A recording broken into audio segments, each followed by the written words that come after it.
Vous allez être stupéfait par ce que nous révélons sur certaines des plus grandes stars de l'âge d'or d'Hollywood.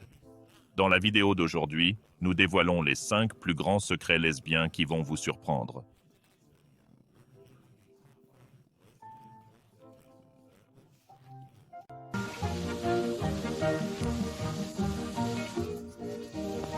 Vous n'allez pas croire ce que ces dames ont caché derrière des portes closes.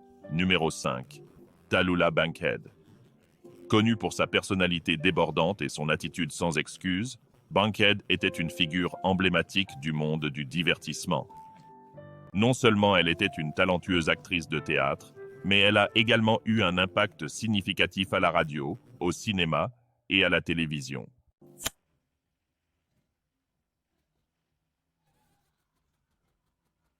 Elle dégageait une énergie débordante.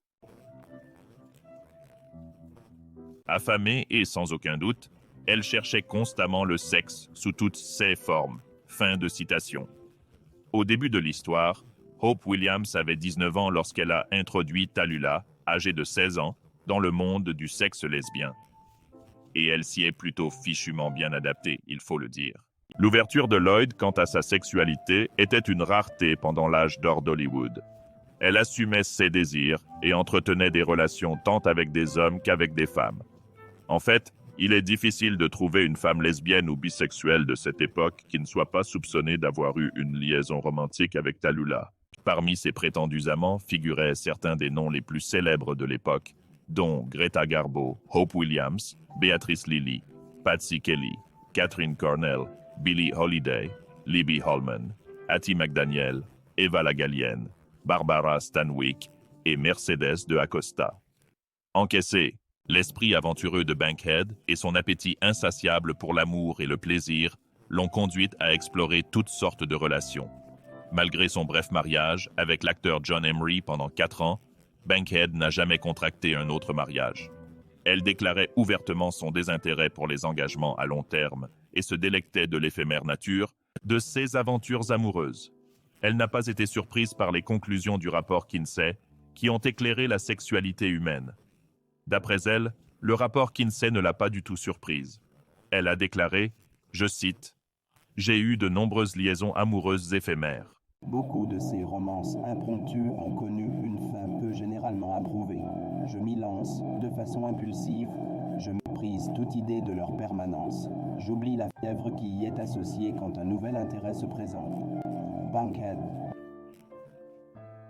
Son comportement audacieux et sa nature franche ont fait d'elle une cible de critiques pour le comité Hays, une organisation régulatrice chargée d'appliquer les directives morales dans l'industrie cinématographique. Ils l'ont jugée, je cite, « inadaptée au grand public en raison de sa, je cite, « turbulence morale verbale ». Même, aujourd'hui, cette prochaine réplique briserait la glace. Selon le Daily Beast, Bankhead se présentait souvent aux soirées en disant, je cite, « Je suis lesbienne, et toi ?»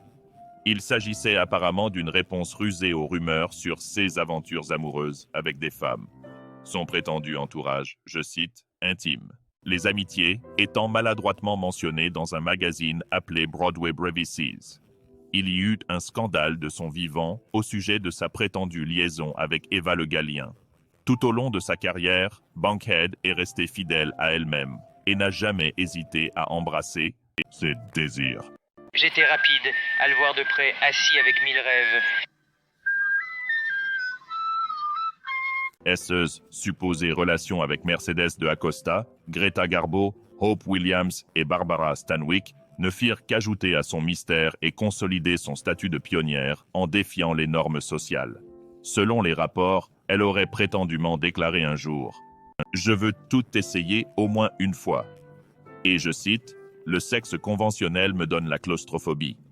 L'un des aspects les plus remarquables de la vie amoureuse de Bankhead était sa relation supposée avec l'actrice comique Patsy Kelly, connue pour ses rôles de bonne au caractère bien trempé à l'écran. Kelly a ouvertement partagé ses expériences avec Bankhead. En 1994, Kelly était prête à raconter son histoire à Bose Hadley pour le livre de l'auteur, Lesbienne d'Hollywood.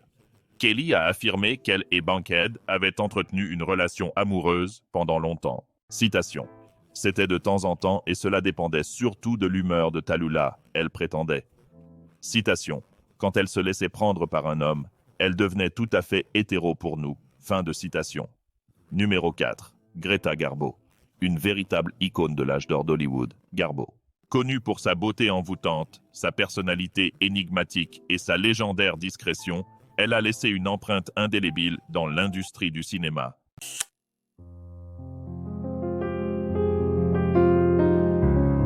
Alors que Garbo a fréquenté des hommes tout au long de sa vie, elle n'en a curieusement jamais épousé un. Au lieu de se conformer aux attentes de la société et de mentir à ce sujet, se présenter comme une figure mystérieuse et distante. Dans un sens, elle rappelait l'actrice d'aujourd'hui, Kristen Stewart, qui attache également beaucoup d'importance à sa vie privée. À l'âge de 19 ans, Garbo a vécu une rencontre amoureuse significative qui aurait un impact sur le reste de sa vie. Alors qu'elle travaillait sur un film allemand peu connu, elle a été séduite par Marlene Dietrich, décrite par l'historienne d'Hollywood Diana McClellan comme, je cite, une jeune maman bohémienne avec une réputation notoire et une appétence compulsive pour la séduction sexuelle d'autres belles femmes, notamment en coulisses. Fin de citation. Garbo, quant à elle, est décrite comme simple et sensible. Dietrich, mais leur relation s'est terminée par un chagrin d'amour. Tellement blessé par les actions de Dietrich, Garbo a nié l'avoir connue pour le reste de sa vie. Après avoir déménagé à Hollywood et devenir une star, Garbo a continué à explorer sa sexualité. Elle a développé une relation intime avec l'actrice écrivaine Saka Vertel et a été présentée à Mercedes de Acosta par Vertel. Garbo s'engageait dans une sorte de ping-pong romantique avec de Acosta, qui cherchait du réconfort dans les bras de Marlena Dietrich chaque fois que Garbo la rejetait. Cette toile complexe de relations ajoute une autre dimension à la vie de Garbo. Une vie personnelle intrigante. Bien qu'il soit encore flou de déterminer exactement où Garbo se situait dans le spectre lesbien, l'histoire la considère comme une personne queer, distincte. Que fais-tu debout sitôt ? On a spéculé qu'elle avait aussi des sentiments tendres pour son amie d'enfance, Mimi Pollack. Je vous révélerai cela plus tard. Selon le New York Times, la journaliste Diana McClellan a passé 5 ans à faire des recherches sur les histoires d'amour lesbiennes de haut niveau à Hollywood pour son livre « Les filles, Sappho à Hollywood ». Après une recherche approfondie, McClellan a découvert des preuves suggérant une romance entre Greta Garbo et Marlena Dietrich lorsque Garbo avait seulement 19 ans.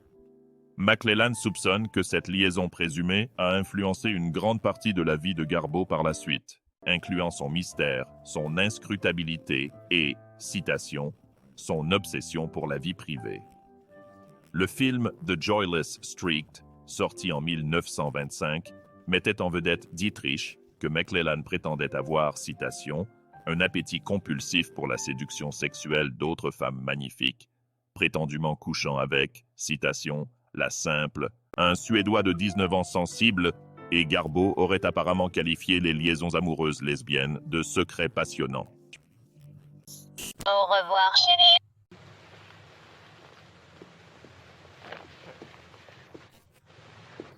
Des lettres privées, découvertes en 2005, laissaient entendre le profond désir et l'amour non réciproque de Garbo pour l'actrice Mimi Pollock. 16 lettres décrivaient Garbo vivant une vie d'isolement et de désespoir, languissant pour son ami d'enfance. Dans une lettre émouvante, écrite en 1928, Garbo exprimait son désir de voir Pollock et de découvrir si leurs sentiments l'un pour l'autre étaient aussi forts qu'avant. En signant avec ces mots sincères, citation, « Je rêve de te voir et de découvrir si tu te soucies encore autant de ton vieux célibataire. Je t'aime, ma petite mimosa. » La vie personnelle de Garbo, remplie d'amour passionné et de désir, ajoute une autre couche à sa légendaire renommée. Numéro 3. Katharine Hepburn. Une actrice légendaire connue pour son style unique, son attitude bohémienne et sa carrière pionnière. La vie personnelle de Hepburn était marquée par ses choix non conventionnels et son penchant pour les relations avec les femmes. Même depuis un jeune âge, Hepburn défiait les attentes de la société. En tant qu'enfant, elle s'est rasé la tête et se faisait appeler Jimmy, montrant ainsi une rébellion contre les normes de genre traditionnelles. À mesure qu'elle accédait à la célébrité en tant que super célèbre actrice, Hepburn est devenue renommée pour ses tenues garçonnes et sa personnalité bohème.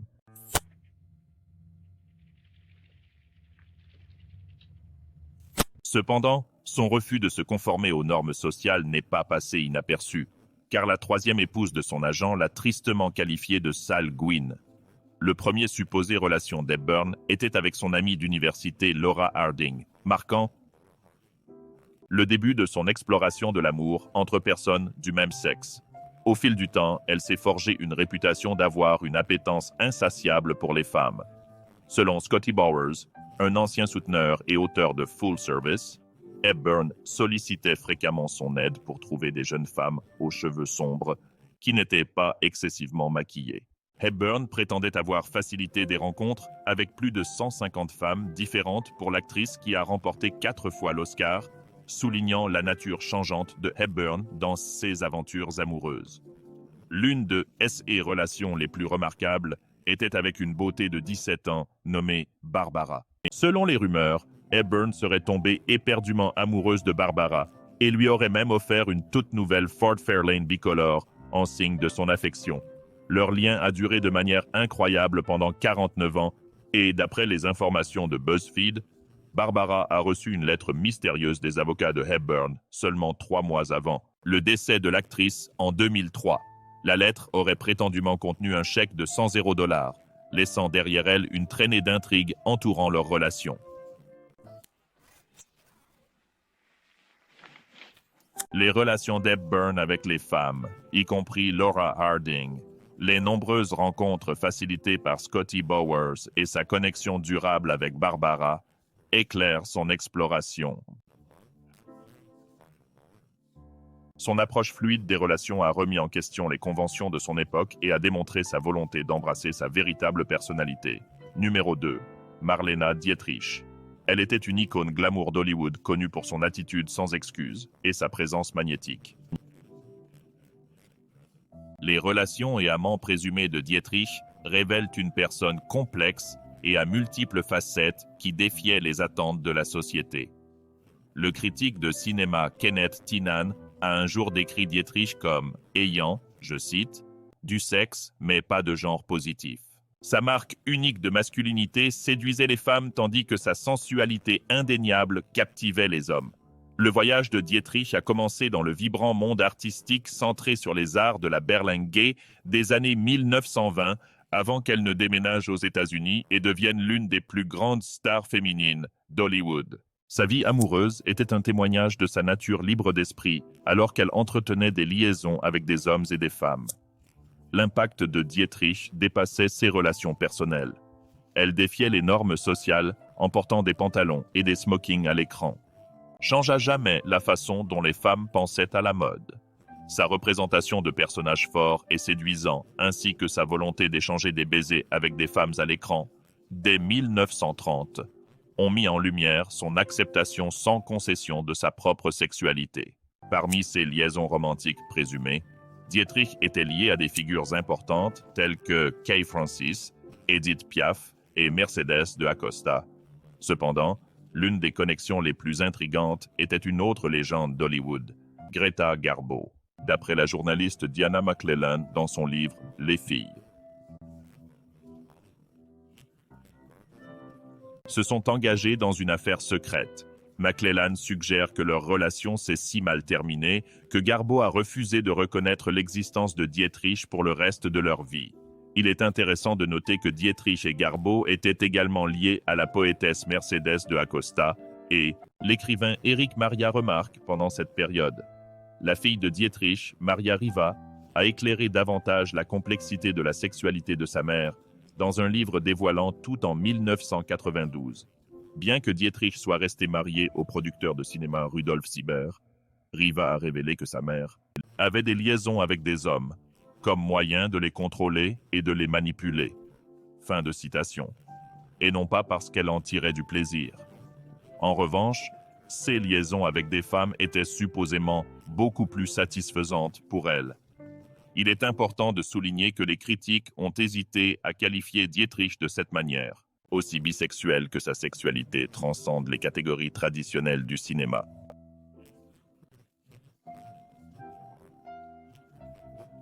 Sans genre, incarnant une expression unique et fluide du désir. Numéro 1. Joan Crawford, une actrice renommée connue pour son style glamour et ses performances mémorables. Bien que la sexualité de Crawford ait fait l'objet de spéculations, il existe des preuves concrètes. Au sujet de ses romances et affaires présumées, les informations restent rares. Crawford a commencé sa carrière en tant que danseuse de scène et était ravie d'être choisie pour jouer dans un film aux côtés de la légendaire Greta Garbo, même si elles ne partageaient pas de scène ensemble.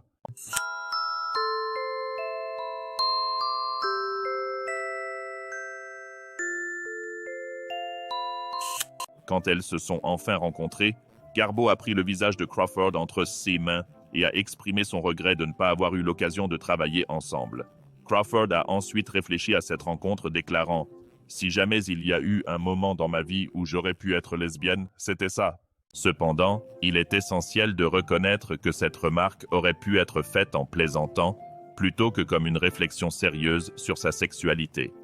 Tout au long de sa vie, Crawford a eu de nombreux amants, hommes et femmes. Parmi ses prétendues amantes féminines, on dit qu'elle a eu des relations avec Barbara Stanwyck, Marilyn Monroe, Martha Ray et une actrice nommée Marion Morgan, dont l'identité reste relativement inconnue. Ces rumeurs ont persisté au fil des années, alimentant les spéculations sur la bisexualité de Crawford. Le fait demeure, cependant, qu'avec Crawford, nous n'avons pas de preuves concrètes d'affaires ou de romances avec des femmes. Qui commence à tomber? Ne viens pas pleurer chez maman. Bien qu'elle avait la réputation d'être quelque chose d'une dévoreuse d'hommes, avec un penchant pour séduire aussi bien les hommes que les femmes, les détails de ces relations avec les femmes restent en grande partie spéculatifs. Il est bon de mentionner que MGM aurait apparemment versé une somme d'argent considérable en 1934 pour supprimer la diffusion d'un film lesbien pornographique dans lequel Crawford était apparu à l'âge de seulement 19 ans. Cet incident alimente les rumeurs entourant sa sexualité. Waouh! Qui aurait pensé que l'âge d'or d'Hollywood cachait autant de secrets? N'oubliez pas de cliquer sur le bouton « J'aime », de vous abonner à notre chaîne et de partager cette vidéo avec vos amis.